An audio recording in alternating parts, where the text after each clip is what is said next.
Hey guys, it's Brandon, aka B.Rich Beauty, aka your beauty best friend. Happy Friday, y'all! Child, we gotta start checking our cereal boxes for scraps. SWV and XSCAPE are confirmed to have a versus battle, and the Oscars is catching backlash. You know what to do. Grab your tea, grab your beverage, let go.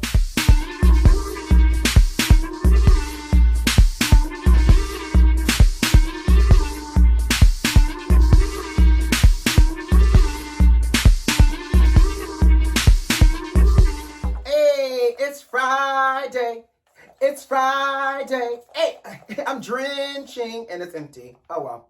Anyways, how are you, beauty besties? It is Friday. What do you have planned for the weekend? What do you have planned for today? You know, I'm gonna keep it cute, and I'm not gonna jinx myself, but I'm gonna say that I'm gonna try to have a very laid back and low key weekend. Try. So, guess what? I did a thing. What's the thing, you asked? I'm so glad you asked, beauty besties. I got my first shot of my vaccine this week. I know. And as of right now, I don't have any additional appendages. I don't speak any languages that I already did not know prior to, getting the vaccine, which was, English and Spanglish, and a few accents here and there. But I will say this. Overall, I feel fine. My arm is a little sore. This one right here. Ooh, come on, bicep.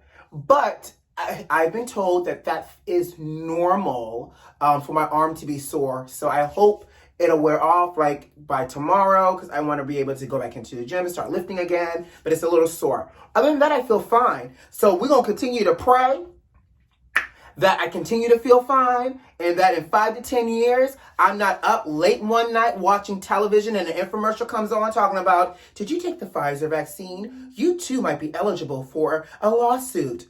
I hope that's not the case because, at night, late at night, those little infomercials come on, child.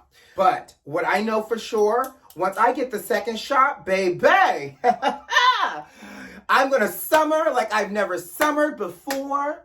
I am going to be out in these streets doing bald-headed hoe shit, and I'm about to be out and about with my friends sinning. I can't wait to start traveling again. Obviously, I'm going to still follow CDC guidelines and wear a mask and be responsible, but baby, once I'm fully vaccinated, you ain't going to be able to tell me nothing. Anyways, so I say all that to say is your beauty best friend is almost fully vaccinated, and I can't wait to resume some traveling the way I used to pre-COVID. And a little bit of party here and there. Anyways, let's jump into our first topic. Do y'all eat cereal? I do, but I eat like adult cereal. Like organic granola and things like that that's like healthy for me. Well, Jensen Karp bought 2 boxes of Cinnamon Toast Crunch from the Costco, y'all. And in his 2 boxes of cereal, he found some special objects. First of all, Jensen, how old are you, sir? Because you're a whole adult still eating cinnamon, sugar, and cardboard. I'm just trying to figure this out. But in his boxes of cereal, he found what looks like 2 shrimp tails in his boxes of cereal. First of all, ew, that's nasty. Second of all, he took the picture and he tweeted it to General Mills, who makes Cinnamon Toast Crunch. And they said, one, they were going to check into it. Then they came back and said that's not shrimp tails, but that was crystallized sugar and settles into the bottom of the bag when it's not fully mixed. First of all, General Mills, Ray Charles' grandmama can see that this is shrimp tails because she's blind too. I don't know. I made that up. I might just be lying. But I'm just saying, it don't take no fool to see that this is shrimp tails and now sugar-coated shrimp tails in the box. And then they came back and said, you know what? We checked with our quality control, and that's not our issue. We did not have that. That's not how it got into the box. Not on our watch. Well, he went even further and said his wife opened the other box of cereal, and they found at the bottom of the bag was taped up. They found what looked like some dental floss. In addition to that, he also said he found some brown specks baked into the actual cereal toast thingy. I don't eat children's cereal, child. But he found some brown specks baked into it that he think might be rat or roach droppings. So he's now taking his cereal down to poison control to do a test to analyze to prove General Mills wrong. I hope this man, one, did not create this story for publicity. But if this is true, I hope he sues them for endangering the welfare of himself, endangering the welfare of his wife, and if he has children, feeding his children cinnamon, sugar, and cardboard, or endangering the children too. Ooh, note to self. Check your cereal now before you eat it to make sure you too don't have a treasure trove of random items. And I can just see this in my head, by the way. I'm going to move on.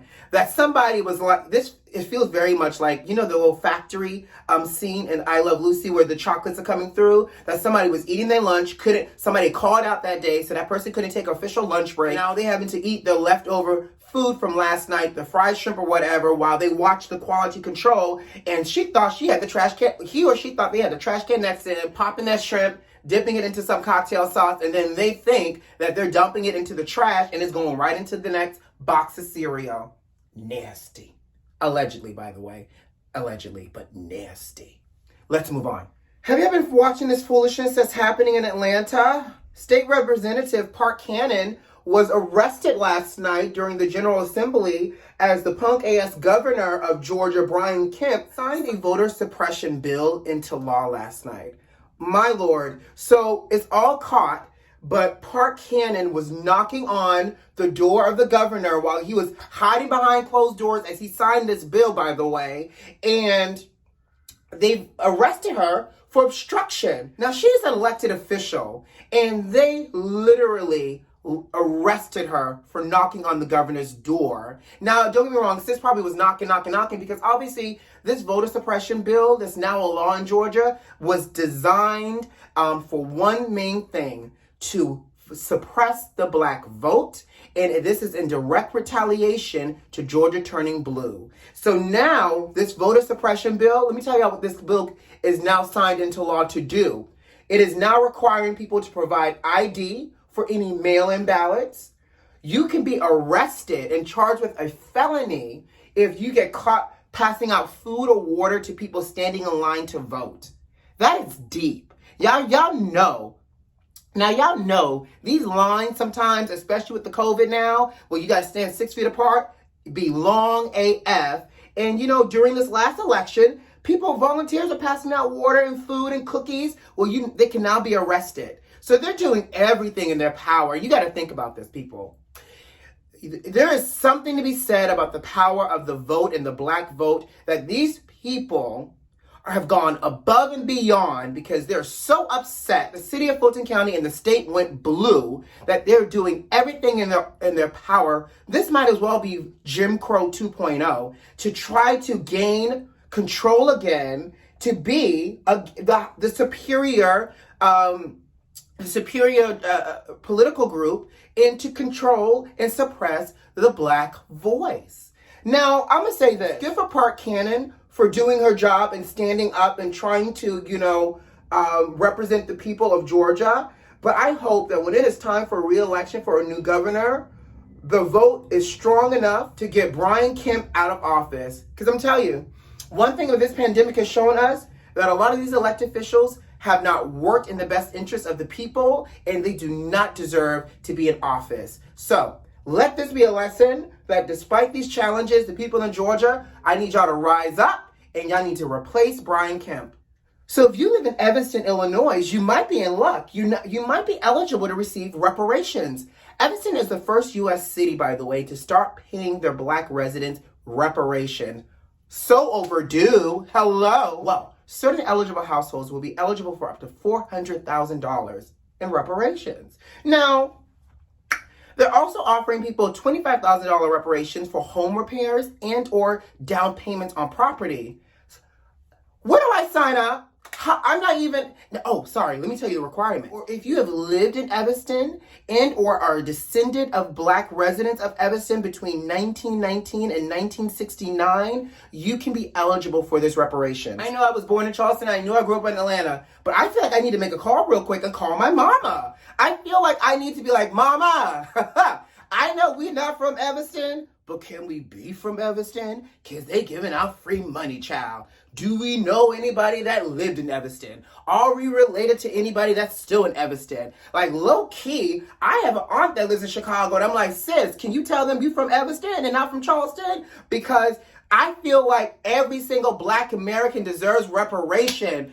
Please run us our money. And I need these other cities to get on board, see what Evanston did, and start paying us what we are due. So again, people from Evanston, 1919 to 1969, if you've lived in Evanston and or have descendants of people that lived in Evanston from slavery that have been impacted by discrimination policy in housing and or those redlining ordinances, you are qualified. And in the meantime, I might have to talk to my mom and try to work on being from Evanston, y'all. Allegedly. So there's a versus battle thanks to Latasha from XSCAPE. She has confirmed that XSCAPE will be battling SWV in May. And if you remember, they released a little calendar, but they had only shown, the Isley Brothers and Earth, Wind & Fire, and then Redman and Method Man, and they blurred out everybody else. But in May, they called it Ladies' Night. So, ooh, who y'all got your money on? Y'all got your money on XSCAPE or SWV? Now, let me tell you something. Being from Atlanta, I got my money on XSCAPE. I love me some SWV, but I can already tell this is about to be a real cute versus battle, and I can already smell the baby powder and the pink Moscato on deck for versus party. That and some chicken wings. I can't wait. Now, Latasha Scott was also on Wendy Williams this week, and Wendy asked her about T.I. and Tiny. Wendy asked Latasha how they were doing. And, Latasha, I guess she's really close with T.I. and Tiny, so she said that they're family. They come over on Sundays for family night. She says that they're really good people. And I love Wendy, because Wendy asked her, do you think they did it? And Latasha didn't miss a beat. Latasha said, I don't know that to be their character. They're good people. Let me tell you something. Two things. Either Latasha is a part of it, too, laying it low and spreading it dirty with T.I. and Tiny, so she's not going to give up her spot in fear of blowing her own self up. Or she just actually don't know, because guess what? Everything that people do in the dark isn't meant for all the friends to know either. So you might know them to be good people, girl, but good people in this case allegedly is also drugging people and making them do all types of sexually deviant things. Now, what do y'all think is going to happen with this versus battle, especially with XSCAPE and SWV? Because Tiny got to be there. I'm going to tell you something. 90% alone about why I tune into these versus battle is because of the comments. Let me tell you, the comments be so litty, it's its own entertainment. And that people ain't got no act right. And they are about to light these comments up with all types of inappropriate things towards T.I. and Tiny during this versus battle. Now, I want to see if they're going to have these producers working overtime to try to edit the comments that come up, because you can't edit it in Instagram, but if you watch it on Apple TV, they can edit with tweets that they allow to come across that screen. I will definitely be there with my reading spectacles on and my good wine for this versus battle, child, and maybe a chicken wing, because B.Rich Beauty don't drink no pink Moscato, child. I'm just saying. So the Oscars this year is catching backlash because the producers sent out letters to all the nominees saying that the Oscars this year would not be done virtually and that everybody has to attend in person and no acceptance speeches can be done via Zoom. Now, let me tell you something. We're still in a whole panorama, and they're trying to force these people, these nominees, to come together, to sit under one roof, shoulder to shoulder, whether they got the vaccine or take a COVID test or not. You should not have people sitting shoulder to shoulder like this. In addition, I get it, because these virtual award shows that we've seen so far have absolutely been boring. And what we know for sure is the Oscars in and of itself is typically a boring and all-white experience anyways. Oscars so white. I'm not making this up. But I guess they're afraid that if they make it virtual with it already being boring, that one, will either bludgeon our eyes out while we're watching it because it's virtual, and or two, turn into stone like Medusa if we're trying to watch it, or just turn the channel. So they're trying to force people. People are now trying to figure out the logistics, because guess what? A lot of these nominees also aren't living in the U.S. and they live abroad. So now every country has their own COVID restriction guidelines. People got to now come earlier to quarantine before they even attend the award show. And what happened if they're in the middle of working a project? Like, this is so inconsiderate and so privileged to be able to say that you can't accept your award speech virtually. You got to show up if you want to accept this award. Let me tell you something. Him right here. You gonna challenge me? Don't tempt me with a good time. I think, very much in principle, I'd be like, nope, we're still in the whole pandemic. I ain't coming. So guess what? Let the entire audience be empty and have to mail everybody's award to them at their home, and line up all the producers and the statue girls and make people give acceptance speeches on behalf of the people that didn't show up. It is the dumbest thing to me. Obviously, this is not the norm, but listen, don't try to reinvent the wheel until we can fix the wheel first. Oscars. So, child, yes, they are catching backlash. People saying that it's dumb and they should not be trying to force people to attend an award show. I agree. And by the way, when was the last time y'all really watched the Oscars? Because I watched the pre-show to see what people were wearing. I watched who won the next day on television, child. But anyways, I got to go. You know what to do. Subscribe to the channel if you like this video if you like, and leave me a comment. Most importantly, check the notifications and make sure they're turned on. Who loves you? I do. Have a great weekend. See you on Monday. Bye.